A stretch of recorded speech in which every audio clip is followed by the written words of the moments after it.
Halo, Assalamualaikum warahmatullahi wabarakatuh. Kembali lagi di channel Informasi Keuanganmu. Oke ya teman-teman, untuk kalian yang menyimak video ini, apakah dari kalian semua sedang ada yang ingin menjadi salah satu nasabah bank digital? Nah, kebetulan pada konten video kali ini saya akan membandingkan dua nama bank digital yang menurut saya terbaik pada tahun 2026 ini ya teman-teman, yaitu Krombank dan Sibank. Kedua bank digital ini sama-sama menawarkan bunga yang lebih menarik dibandingkan dengan kebanyakan bank konvensional. Bebas biaya admin bulanan dan transaksi yang praktis melalui aplikasi secara langsung ya teman-teman. Jadi untuk menghandle keuangan harian kalian itu terasa lebih praktis. Namun sebenarnya mana yang lebih baik dan lebih menguntungkan antara Krombank dan Sibank? Dan di video kali ini kita akan membandingkan Krombank dan Sibank secara objektif ya teman-teman, mulai dari keamanan, bunga, fitur, hingga siapa yang paling cocok digunakan untuk menghandle keuangan kalian sehari-hari. Oke, tapi sebelum masuk ke pembahasannya, seperti biasa, kalian bisa subscribe terlebih dahulu supaya tidak ketinggalan update terbaru dari channel Informasi Keuanganmu.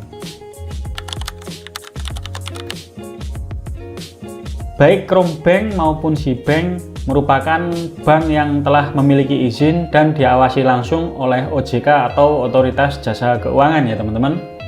Keduanya juga merupakan peserta LPS atau Lembaga Penjamin Simpanan. Secara legal, keduanya adalah bank yang sudah resmi berada di Indonesia ya teman-teman. Namun ada hal yang kadang salah dipahami oleh sebagian orang ya teman-teman. Banyak orang mengira semua uang yang disimpan di sebuah bank itu pasti dijamin oleh LPS atau Lembaga Penjamin Simpanan. Faktanya ternyata tidak selalu demikian ya teman-teman. Simpanannya hanya dijamin apabila memenuhi syarat yang ditetapkan oleh LPS, termasuk mengenai batas nominal simpanan dan tingkat bunga penjamin yang berlaku. Jika bunga yang diterima melebihi tingkat bunga penjamin LPS, maka simpanan tersebut tidak termasuk dalam cakupan penjamin apabila bank mengalami kegagalan. Jadi jangan hanya teman-teman melihat tulisan dijamin oleh LPS, tetapi juga pahami tentang syarat-syarat dari bank tersebut apabila kalian. Untuk tabungan, Krombank menawarkan bunga yang lebih tinggi daripada Sibank ya teman-teman, sekitar 6% per tahun pada produk tabungan tertentu ya tapi. Sedangkan untuk deposito, Krombank menawarkan bunga sampai sekitar 8% per tahun. Tergantung jenis produk tenor yang kalian pilih ya teman-teman. Angka ini tetapi dapat berubah sesuai dengan mengikuti kebijakan dari masing-masing bank ya. Sementara itu untuk Sibank juga memberikan tabungan yang memiliki bunga cukup kompetitif ya teman-teman. Tapi secara umum bunga deposito dari Sibank berada di bawah bunga maksimum deposito milik Krombank ya teman-teman. Jadi memang sedikit di bawah Krombank ya bunga yang diberikan oleh Sibank ini. Berdasarkan informasi terbaru yang telah saya cari dari website resmi, bunga deposito Sibank berkisar hingga 6% per tahun ya teman-teman. Sedangkan kalau untuk Krombank tadi kan 8% per tahun. Itu pun untuk tenor tertentu saja ya. Besaran bunga juga dapat berubah sewaktu-waktu sesuai dengan kebijakan bank. Kalau untuk teman-teman yang tujuannya mencari potensi bunga yang tinggi ketika kalian menyimpan uang, maka saat ini saya lebih menyarankan Krombank karena yaitu tadi memiliki keunggulan bunga yang lebih tinggi sekitar 8% per tahun ya. Sibank memang diakui sangat kuat untuk kebutuhan transaksi harian ya teman-teman. Kalian juga pasti sudah tidak asing, terutama untuk yang sering belanja di Shopee ya. pasti sudah tidak asing dengan yang namanya SeaBank untuk keperluan pembayaran. Aplikasi ini memang terkenal sederhana ya teman-teman, proses transfer yang cepat, pembayaran QRIS yang mudah, dan terintegrasi dengan ekosistem Shopee sehingga menjadi pilihan menarik untuk teman-teman yang paling sering doyan belanja online lewat aplikasi Shopee ya. Nah, sebaliknya KromeBank lebih fokus pada pengelolaan tabungan ya teman-teman. Salah satu fitur unggulannya adalah kantong tabungan yang dikeluarkan oleh pihak KromeBank, sehingga pengguna dapat memisahkan uang berdasarkan tujuan keuangan ya. Misalkan untuk dana darurat, atau sekedar biaya liburan, atau untuk dana perbaikan kendaraan, dana pembelian kendaraan, atau untuk tabungan rumah juga bisa. Selain itu, KromeBank juga menyediakan berbagai pilihan deposito dengan karakteristik yang berbeda sesuai dengan kebutuhan nasabah yang ingin mendepositokan uangnya ya teman-teman. Nah, terkait dengan kemudahan penggunaan, keduanya juga sama-sama mudah dipahami untuk digunakan, bahkan untuk pemula atau pengguna baru ya teman-teman.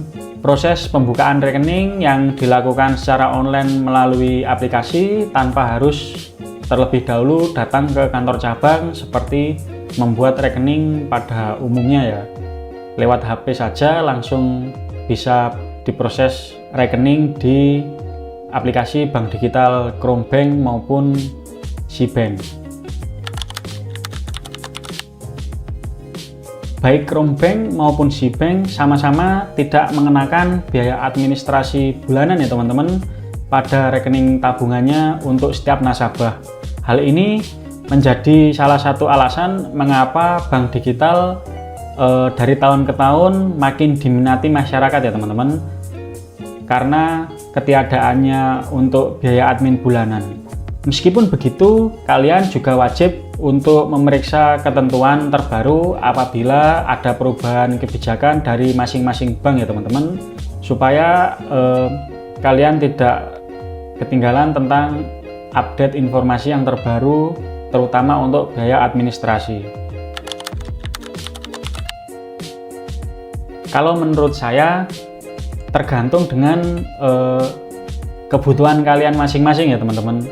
Ketika kalian lebih sering menggunakan Shopee untuk berbelanja online, sering melakukan transaksi harian atau transfer pembayaran, dan menginginkan aplikasi yang sederhana, maka SeaBank menurut saya bisa menjadi pilihan yang sangat praktis untuk digunakan ya teman-teman.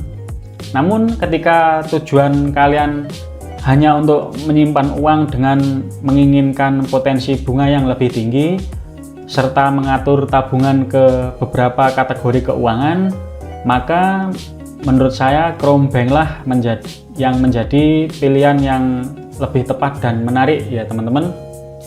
Jadi kalau kalian tanya, menurut saya pribadi, kedua bank ini memang tidak saling menggantikan untuk kebutuhan dari masing-masing setiap orang ya teman-teman, tetapi justru bisa untuk saling melengkapi ya teman-teman. Banyak pengguna yang menggunakan SeaBank sebagai rekening transaksi sehari-hari, sedangkan dana yang ingin disimpan lebih banyak dan lebih lama mereka menempatkannya pada KromeBank agar memperoleh bunga yang lebih tinggi. Strategi seperti ini juga sepertinya umum digunakan untuk masyarakat kita ya teman-teman, selama kalian yang menggunakan aplikasi ini tetap memahami resiko dan selalu membaca ketentuan syarat yang berlaku ya teman-teman. Jadi kesimpulannya sebenarnya tidak ada jawaban mutlak mana yang terbaik antara KromeBank dan SeaBank ya teman-teman. Kalau sekali lagi, kalau kalian fokus untuk transaksi harian, kalian pilihlah SeaBank. Kalau kalian fokus untuk menabung dengan bunga yang lebih tinggi dan banyak pengelolaan tabungan yang lebih fleksibel, maka kalian bisa memilih KromeBank.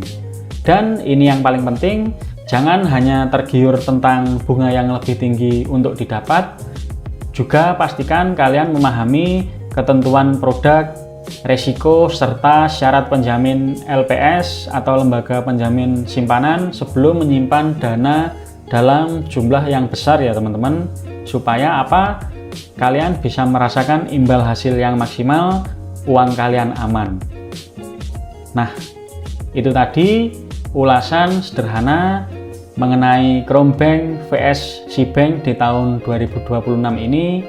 Semoga ketika kalian menyimak video ini dari akhir, kalian dapat menentukan pilihan kalian antara Crownbank atau Cbank untuk menghandle keuangan kalian sehari-hari ya teman-teman. Semoga video ini bermanfaat. Klik like apabila kalian yang menyukai video ini, dan sampai jumpa pada konten saya selanjutnya. Wassalamualaikum warahmatullahi wabarakatuh.